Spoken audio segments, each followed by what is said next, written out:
Auzu billahi minash shaitanir rajim. Bismillahir rahmanir rahim. Assalamu alaikum and welcome to Future Stars on Hidayat TV. I'm your host Hassan Shah, and today we're continuing talking about trying to understand Salah, trying to get our Salah more sweeter, and eventually get closer to Allah subhanahu wa ta'ala. That's hopefully the aim and the aim of our whole lives. So hopefully we'll be able to help you with that and also help ourselves as well. So before we start, I'd like to introduce the people joining me today.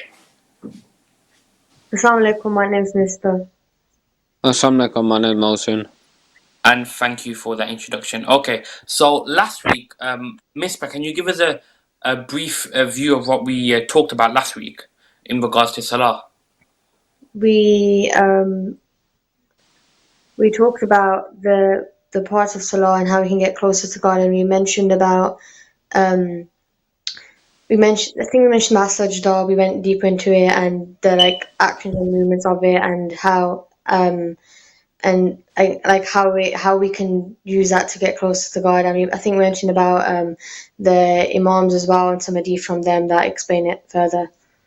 Yeah, so looking into last week, we looked into the Sajdah, talking about and focusing and giving a little bit of details on the Sajdah, which is one of the last bits that we had to go through about the different positions of namaz. We went over stuff that we needed to say in namaz, went over what we say in ruku. Now, lastly, from last week, we talked about the Sajdah, yeah? And what we need to say in it, and some of the important, interesting things that we know about Sajdah, and what the philosophy behind that position is, and what it really does to you mentally. And so we've gone over all these aspects of namaz, and hopefully that was able to help us. And we've learned about what we say and what it actually means. That was beneficial as well. And now this week we're gonna talk a little bit about the rules, yeah, and also talking and trying to dissect namaz even more further. So last week I touched on the mubtilat of Salah. Can you not remember? Because now I'm passing it over to you guys. Because I just talked about it briefly last week about the mubtilat of Salah. And what does that mean, and what does why is it important for us to know? The mubtilat of Salah is what makes it void, and it's important for us to know so we know how we cannot cause our Salah to be broken, and how we can either prevent that beforehand, like with the clothing we wear, or how we can stop ourselves from actually breaking our namaz. Yeah, exactly. And also knowing about what we're saying in congregation and how to do the congregational namaz, which is what is that namaz? What do we call it in Arabic? Salah Jummah. Jama'ah, yeah? So in a Jamaat, we're in a congregation when we're reading a namaz, yeah? So it's we're with a group of people, and how is it better if we pray namaz at home, or is it better if we get the chance to pray in a congregation in a masjid? What do you guys think would be better? Yeah, it is actually better. Yeah. What are some of the aspects you think it might?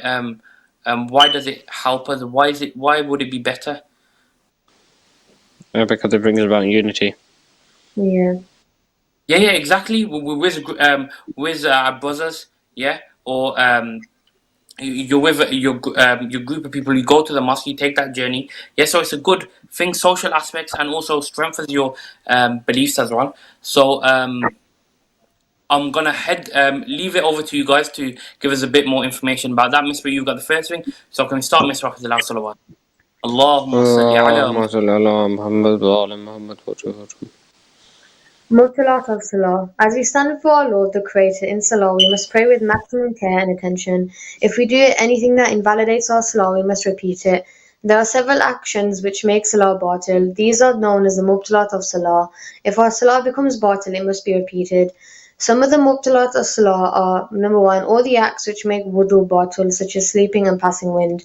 Number 2, turning away from Qibla. Number 3, things which would break the norm and form of Salah, such as clapping or jumping. Number 4, speaking to someone else or yourself intentionally. Number 5, laughing. Smiling does not make Salah batil. Number 6, eating or drinking. Number 7, anything that invalidates the prerequisites of Salah, for example, najasa on one's clothes. Number 8, three doubts related to the number of rak'ah of Salah. Number 9, adding or leaving out any of the wajib rukun of Salah. Fiqh facts. If a person is so obsessively doubtful in his prayer that it invalidates his prayers, and if he becomes free of doubt only when he performs his prayers in congregation, then he must perform his prayers in congregation. Salawat. Allahumma Allahumma salli ala Muhammad wa ala Muhammad wa sallam. Thank you for that, Misbah. So, going over some of the mubtilat of Salah, so hopefully we can build on our understanding of this. So, we know mubtilat is what? It's stuff that makes our Salah batil. Stuff. If we do these things in our namaz, Mohsin, what would we have to do? If we did You'd have any to of these, redo it. yeah, you'd have to Redo it. redo it, would it? Yeah, exactly. So, thank you for that, Misbah, for giving me, for giving us that explanation. Okay, so Mohsin, you've got the next thing. So can you start Mohsin off with the last salawat? Allahumma salli ala Allahumma salli Muhammad. ala Muhammad wa ala Muhammad wa sallam. What is Salatul Jama'ah? Salatul Jama'ah refers to praying as a group or in congregation. It is highly recommended and rewarded by Allah. It is best to pray Salatul Jama'ah in the masjid, but one can also pray at home by performing a small group, even if it's just 2 people. Remember, the person leading Salatul Jama'ah is also known as the Imam. Those praying behind the Imam are known as Imam Mu'min. The rules of Salatul Jama'ah. The niyyah of Salatul Jama'ah should be to follow the Imam of Jama'ah. People praying in congregation should stand together, shoulder to shoulder, without leaving any gaps. 3. Followers should should recite all the dhikr themselves, except for Surah Al-Fatiha and the second surah in the first 2 rakahs. 4. No actions such as ruku or sajdah should be performed before the imam. The followers should perform them at the same time as the imam or slightly after the imam. 5. If a follower arrives late, he or she can join the Jummah. There are rules for this, which we will learn later. Did you know the importance of Salatul Jummah is such that even those who have already prayed on their own are encouraged to repeat their Salah if they meet with a group that is praying together? Did you know that even the angels praying Jummah, they inform us in Surah Al-Safat? Indeed, we stand in rows for prayer and glorify Allah. Salawat.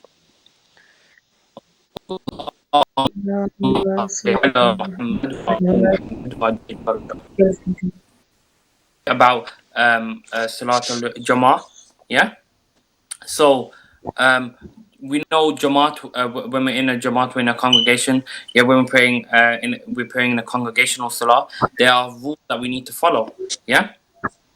So some of those rules Mohsin went over. Yeah. So including the niyyah. Yeah, and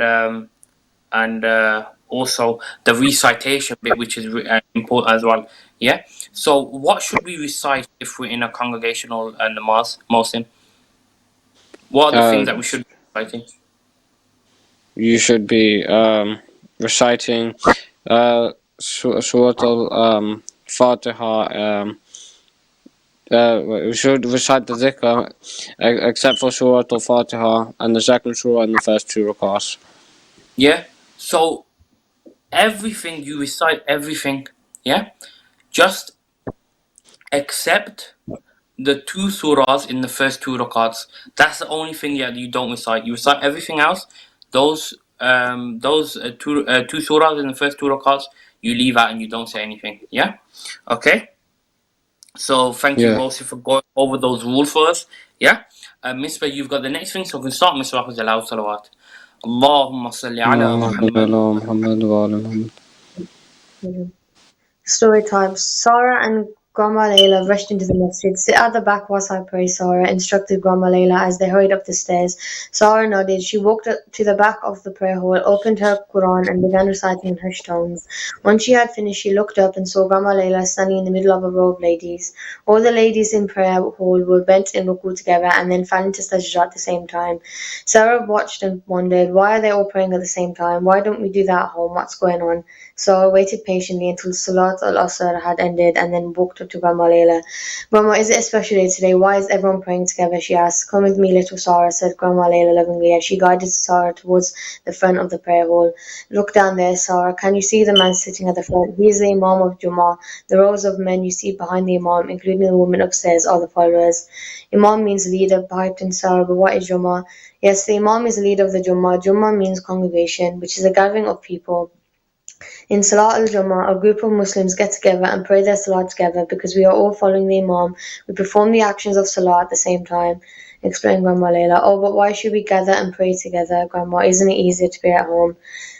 Asked Sarah. Allah loves those who pray together and rewards them with special blessings. The reward of praying Salah al-Jummah is so great. Dear Sarah, Rasulullah ﷺ tells us that one salah prayed in Jummah is better than 25 times of praying at home. He has also told us that the rows of people standing in Jummah are like rows of angels on the fourth level of heaven. There are many benefits of praying in Jummah, explained Grandma Layla. In addition to obtaining great rewards from Salah al-Jummah, we also get Islamic teachings from it. It encourages us to be united as we all stand shoulder to shoulder and bow to Allah together. It teaches us that we are all equal in the eyes of Allah and that our color, culture, and social status, whether we are poor or rich, should not matter. It creates opportunities for Muslims to meet and make friends and help each other. It also disciplines us as we must follow the rules of Jummah when praying together. I'd like to learn how to pray Jummah. Are there many rules, Grandma Layla inquired Sarah. Let's have a look at them together, smiled Grandma Layla. Salawat. Allahumma salli ala. اللهم صل على محمد وعلى محمد وجل فرجهم. So, thank you for that, Misbah. So, a little story there from Misbah just explaining the importance and the blessings that you get from Jama'ah. Yeah. So, thank you for that, Misbah. So that was basically a recap and a retelling and of what I briefly mentioned about last week. Yeah. So hopefully we can go on to talking about another topic that includes understanding and namaz as well. Yeah. In a world that we in the world of today, we're always moving around, aren't we? Yeah, we're always going to different places. It depends on your lifestyle, really. And even back at the Holy Prophet's time, yeah, people had to go, people had to travel, yeah. And now we're going to look at how traveling affects the namaz. Yeah, so hopefully we can understand that as well today. So, Mohsin, you've got the next thing. So can we start, Mohsin, off with the loud salawat? Allahumma salli ala. اللهم صل على محمد وعلى محمد وجل فرجهم. Read rulings 1112 to 1142 of Islamic laws and right. The corresponding Muslim number each of the Right, okay, so Allah is not confined to a space. Human beings, animals, plants, and moon, stars, etc. have a physical form and so can be found in a specific place, even though our place, Makan, may change when we move or travel. When we move or travel, we will always have a location. Allah does not have a physical form or a location. Even when we face the holy city of Mecca for Salah, it does not mean that Allah is only there and nowhere else. The reason we all face the Kaaba, the reason why we all face the Kaaba during Salah is to promote the unity as a single Ummah. Praying to Allah, Allah is everywhere, whether we turn to the north, east, south, or west, or we look up to the sky across the land, sea, and desert, or in the city, whether it is night or day, light or dark. Allah is everywhere, even in space. Allah in the Quran tells us, Allahumma salli ala Muhammad wa ala Muhammad. Muhammad wa ali Muhammad wa ajil farjahum. So thank you for that, Mohsin. Yeah, so Mohsin going just giving us an intro here, telling us and understanding that we should recognize and hope and we all probably already understand this as well, that Allah Subhanahu wa Taala is not confined to a single space. Yeah, we've talked about this before and how if we confine Allah Subhanahu wa Taala to a space, that means he takes up a certain amount of that means he has a physical form and he takes up an amount of certain space.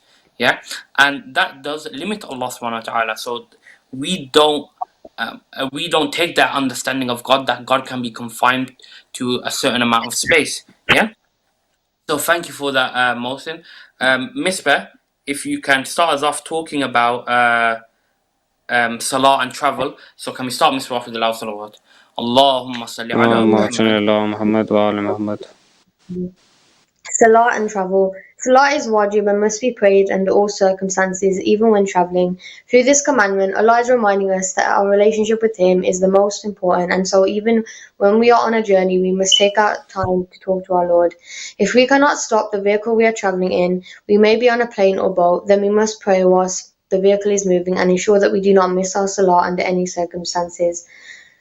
Allah is Rahman, merciful, and Rahim, compassionate. In the Quran, Allah says, Allah does not task any soul beyond his capacity. It is out of his mercy and compassion that Allah has asked us to shorten some of our daily prayers when we are traveling. By making Salah al-Qasr wajib, Allah is making it easier for us to pray on our travels. To pray Salah in a shortened way is not optional and must be prayed if the conditions are met. If a person forgets and prays in full when they should have prayed Qasr, then his Salah is batil and must be prayed again. We should remember that Salah is a form of ibadah, worship, and the nature of a worshipper is to be obedient. If we are not following Allah's wishes and laws, then what is the point of our ibadah? Part of the akhlaq of worship is to pray how we have been told to pray. As Rasulullah says, a true believer is one who is careful of the limits, timings, and methods of Salah. In Ayah 4, verse 101, Allah tells us that it is not a sin to shorten our salah when we are on a journey or if we are in battle. Imam Hussein alayhi salam and his companions showed us the importance and value of salah through their actions. Along their journey from Medina to Karbala, they always stopped to pray when it was the time for salah. In fact, even during battle, Imam Hussein alayhi salam and his companions were so careful of fulfilling the duty of salah that they would guard one another and pray but would not miss their salah or use the battle as an excuse. Imam Ali Islam has said, Rasulullah ﷺ has said, certainly Allah the Magnified and High has gifted to my Ummah a gift not gifted to any of the Ummahs, an honor from Allah to us. They asked, O Rasulullah, and what is that? He ﷺ said, breaking of the fast and qasr prayers during travel, and he who does not do that has surely rejected Allah's gift. Do you know, during his travels, Rasulullah ﷺ would not leave from any place until he had prayed a 2 rak'ah salah there. When asked why he did this, Rasulullah ﷺ answered, so that the place bear witness about my prayer. Salawat. Allahumma salli ala اللهم صل Muhammad. على محمد وآل محمد وأجعل. So thank you for that. So now we understand and see the importance of namaz. Yeah. However busy you are, and however you need to go somewhere, you're on an airplane, you're on a car that can't be stopped for some reason. Yeah. You still need to pray your namaz. Yeah. It's something that it's wajib. It's wajib. You have to do. Yeah. So if you look in the Quran, Allah subhanahu wa ta'ala says in Surah Nisa, yeah, ayat 101, yeah, He says, and when you travel, there is no sin upon you in shortening your prayers. If you fear that disbelievers may trouble you, indeed the disbelievers are your open enemies. Yeah. So Allah subhanahu wa ta'ala is saying in the Quran that we have this when we're traveling, we should be what? Shortening our prayers. Okay. So Misbah also introduced us to the word. What was that word that Misbah introduced us to? Mohsin, can you remember? She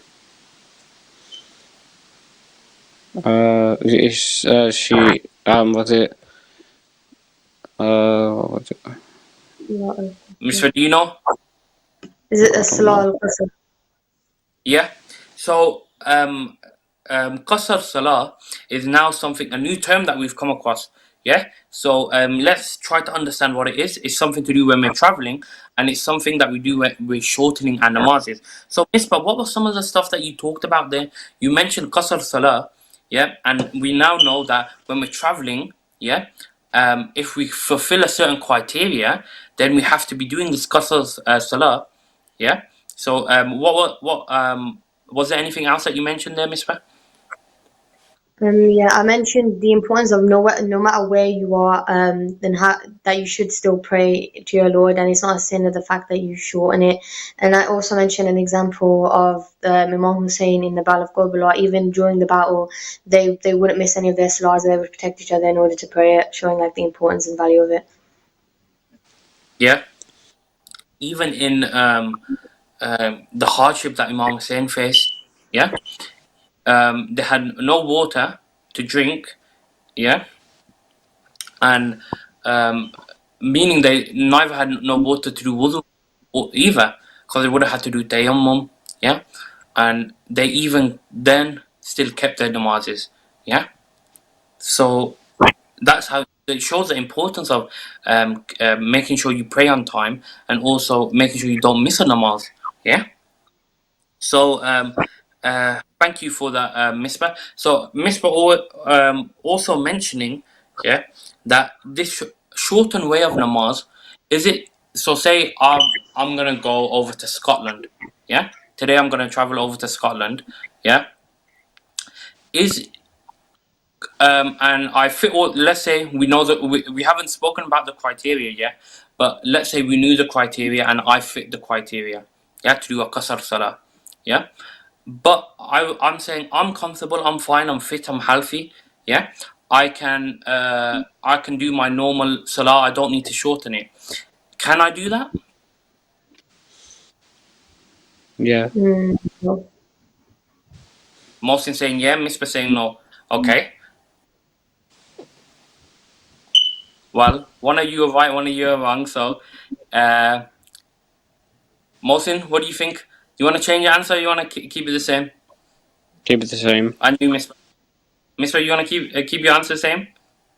Yeah. Yeah. So Misbah's the right one here. Yeah. So Mohsin, if you remember and refer back to what Misbah was It's talking better when their about. life is Yeah. in danger, though. Yeah, and say that again. It's said when their Mohsin? life was in danger, though.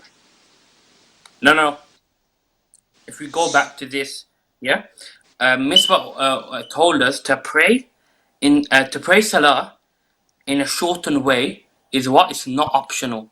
Yeah. So if we fit the criteria, yeah, and we fit the criteria to pray qasr salah, which is when if we travel, we fit the criteria, yeah, we have to pray in a shortened way. It's not optional. Yeah. Why? Because Allah subhanahu wa ta'ala, He tells you to pray in a way, yeah, you don't make your own way to pray. Yeah, He's the one that tells us how to pray. Yeah? So if we fit this criteria of doing qasr salah, we have to do the qasr salah. So we have to shorten our namazes. Yeah? Okay. And if we are not following Allah's wishes and laws, then what's the point of our namaz then? If we're not following the laws of Allah subhanahu wa ta'ala, what's the point? Yeah, of doing that namaz. So hopefully now you understand, both of you and everyone at home, that it's not optional thing. If we fit the criteria of qasr salah and so we're traveling, yeah, then we have to shorten our namazes. We don't think, oh, I don't need to shorten my namaz. I'm well. I'm healthy. I'll be fine, and I'll just pray the whole full thing. Try to be brave. Allah subhanahu wa taala told us to pray this way, so we will follow Allah subhanahu wa taala's wishes. Yeah.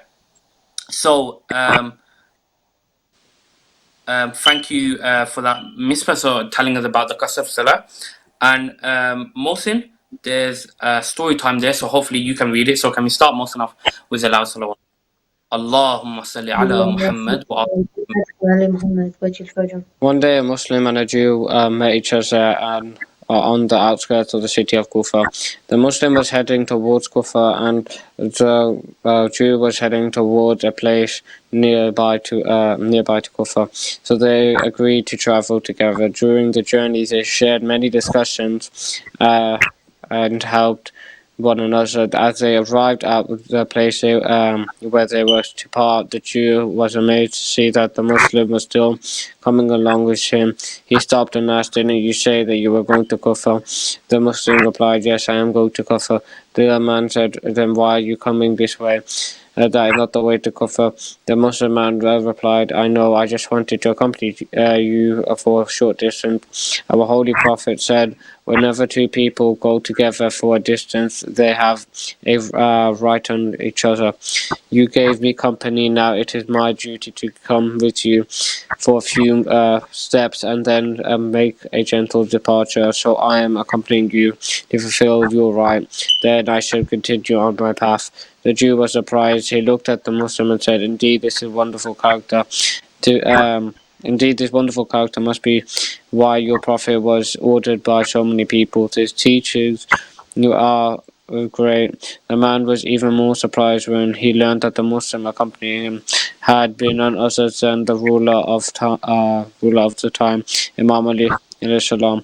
The man soon accepted Islam and became one of the Imam's companions and faithful friends. Salawat. Allahumma salli ala Muhammad wa ali Muhammad wa ajil farajah. Thank you for that, Mohsin, for that story. Yeah, story about a Muslim man and a Jewish man. Yeah, they were both traveling the same way to Kufa. Yeah, so they both accompanied each other, helped each other, made each other along their way. Yeah, and the story really showed how it's really the character of a person. Yeah, it's your akhlaq. Yeah, that can really bring, that is the biggest thing that can bring people to Islam. Yeah, it's your akhlaq, your behavior. So it's really important the way we act. Yeah, our akhlaq, our behavior is really important. And we found out that by the end, a little twist said that the Imam was Imam Ali alayhi salam was actually the Muslim man there. Yeah, and so it just showed how behavior is such an important thing, the way we act. Yeah, towards other people. Yeah. So Mohsin, then going back to what Mohsin said previously, talking about Allah is not confined to any space. Yeah, it's something that is important to understand. Yeah, and in the Quran, Allah Subhanahu wa Taala tells us, and He is with you wherever you might be. Yeah, Allah Subhanahu wa Taala telling He is with us wherever we might be. Yeah, just to reinforce that idea. So uh, So thank you for that, Mohsin. And now we're going to try to look in detail about this Qasr Salah. So Misbah, can you help us with that? So can we start with Surah Al-Salawat? Allahumma salli ala Muhammad wa ali Muhammad. Muhammad. When do we pray Salatul Qasr? The method of Salatul Qasr is the same as the daily Salah. The only difference is the niyah and the number of rak'ah. All the 4 rak'ah Salahs, which are Dhuhr, Asr and Isha, are shortened to 2 rak'ah each. And for each of these prayers, the niyah would be, I am praying Dhuhr, Asr, Isha, 2 rak'ah Qasr Wajib Qurbatan ilallah. The distance of the entire return journey must be 27.5 miles or more. The distance of the journey is counted from the moment the Musafir leaves his hometown at its boundary, Had al-Tarahus. The duration of time the Musafir spends at his destination must be less than 10 days. If a person has to travel frequently as part of their job, such as a pilot or a lorry driver, then they cannot shorten their salah because traveling is a part of their job. The intention and purpose of travel must not be to do something haram. A person cannot pray Salatul Qasr in their Watan hometown. Did you know there are only four places in the whole world where we can pray Salah either in full or Qasr? The entire cities of Mecca, Medina and Kufa, and in the Haram of Imam Hussein alayhi salam, up to 11.5 meters distance from his sacred grave. The thawab of praying 1 rak'ah in Masjid al-Haram in Mecca is the same as praying 100,000 rak'ah somewhere else. Salawat. Allahumma salli. Allahumma salli ala Muhammad wa ali Muhammad wa ajil farajahum. So thank you for that, Misbah, telling us when do we actually pray Salatul Qasr. Yeah, and what it involves and how do we know when we need to pray it. Yeah, so doing praying Salatul Qasr Yeah, so shortening our namaz, it comes if we fit this criteria. Yeah, and when we fit this criteria, which hopefully and Miss Bear talked about there, which hopefully we'll talk about again. When you fit this criteria, there are differences in how you would pray your namaz, and these are the only differences. Yeah, the difference is in your niyyah, your intention. Yeah, and also the number of rakat of your salah. Yeah, so for of the 4 rakats salah, which are Dhuhr, Asr, and Isha, yeah, all of them will be shortened to 2 rakats. Yeah, and what is the niyyah, Mohsin, if you can remember, that you would say if you fit this criteria and now you're going to do a qasr salah? Yeah, let's say you're praying Dhuhr, what would be the niyyah? What do you think your niyyah would be? 2 rakats. Yeah, if you're saying it in full, what would you say? I'm what do you mean? So if you're saying your niyyah intention in full, yeah, how would you think that how would you think you would say that? Yeah, I'm praying qasr or whichever namaz. yeah, 2 rakat wajib bidunillah. yeah, exactly. Yeah, basically right. Yeah, so you would say I'm praying your namaz. You would put your namaz. Yeah, let's say we're praying Zohar. I am praying Zohar. Yeah, 2 rakat qasr wajib qurbatan ilallah. Yeah, so that would be your niyyah. That would be the intention you make in your head or you say out loud. Yeah. Okay, now we go on to this conditions. If we fit these conditions, then we should be paying a qasr salah. Yeah, we should be shortening our namaz. Yeah, Misbah, what was the first condition? The first question was the distance of the entire return journey must be 27.5 miles or more. Yeah, so the distance of the entire return journey must be 27.5 miles. Yeah, or 44 kilometers or more. Yeah, so if from there and back, yeah, it's over 27.5 miles or 44 kilometers, then you'll have to be praying qasr salah. Yeah, and the duration and another one, if you Mohsin, what was another criteria there? So we got the distance criteria. What there is there another criteria? The duration. Wait, what? And a person can't pray short or qasr in own hometown and a few others.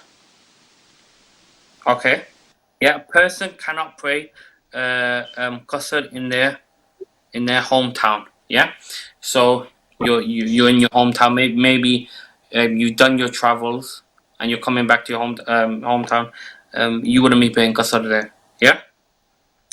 Another one is the duration of time you spend at this destination must be less than 10 days. Yeah. So if you're staying there less than 10 days, then you're praying your qasr namaz. Yeah. If a person has to travel frequently as part of their job, for example, a pilot, lorry driver, then they cannot shorten their salah because traveling is part of their job. Yeah. And one more, the intention and purpose of travel must not be to do for something haram. Yeah. So the intention of travel, you shouldn't. This goes with anything really. Shouldn't the intention shouldn't be do anything haram. Yeah.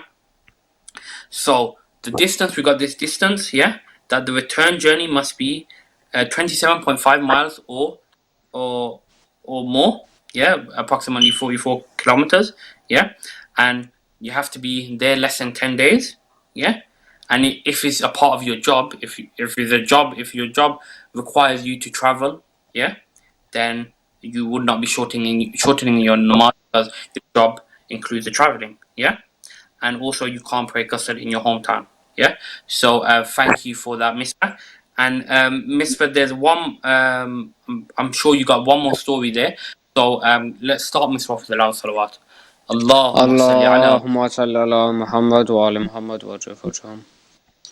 After the death of the tyrant Harun Rashid, his son Mamun summoned Imam Ali al-Rida to the city of Marv. Mamun did not actually respect the Imam but was putting on a show for the people so that he could strengthen his rule of the Muslim world. Mamun sent one of his officers to Medina to bring Imam Ali al-Rida to Marv. None of the Imams before him had travelled that far away from Medina. Imam Ali al-Rida travelled across the desert through Basra in Iraq to southern Iran and then through northern Iran to Marv. During the long journey of many months, Mamun's officer accompanied the Imam day and night. The officer narrates that Imam Ali al-Rida would shorten all his wajib 4 salahs to 2 whilst travelling. He also tells us that Imam would stay and recite Tasbiyat al-Arba 30 times after every qasr salah and used to say that this is for those missing rak'ah. It is mustahab that a Musafir should recite Tasbih al-Arba 30 times after every qasr prayer.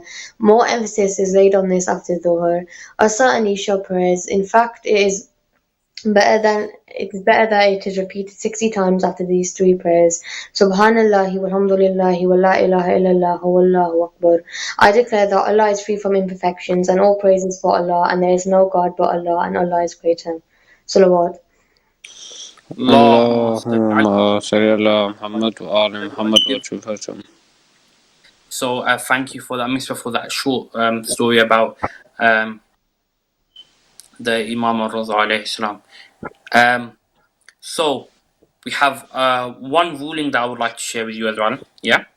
With regard to a traveller who must perform qasr prayers, if his Zohar, Asr or Isha prayers become qaza, he must perform them as 2 rakat qaza prayers even if he is no longer travelling and is at home.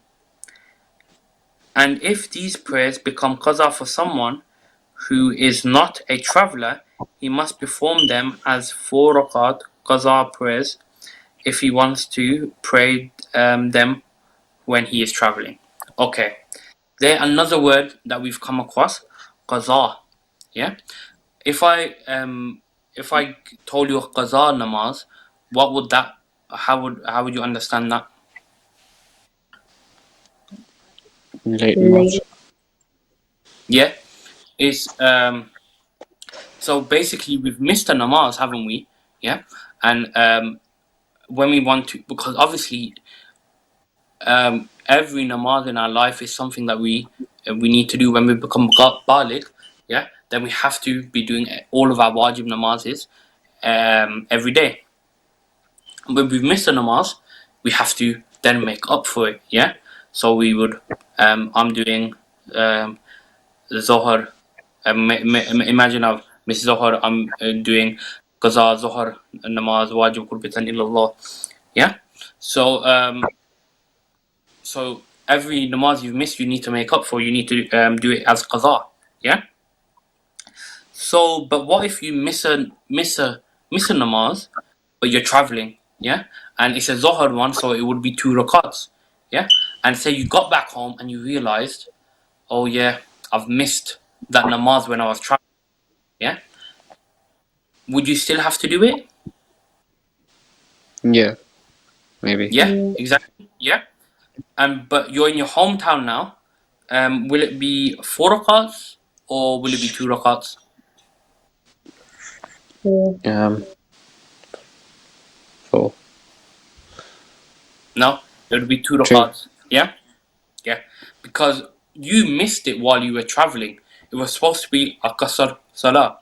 It's supposed to be a shortened namaz, and you've missed it while you were traveling. You come back home and you realize, oh, I need to do that namaz I missed. Yeah, and even though you're not traveling, you would still do the 2 rakats. Yeah, because at that time you have to do 2 rakats.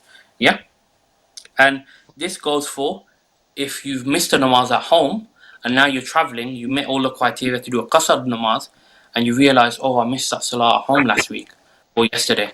Yeah, and you're traveling. So are you gonna pray 4 rakats this qaza namaz or 2 rakats? Let's say Zohar again.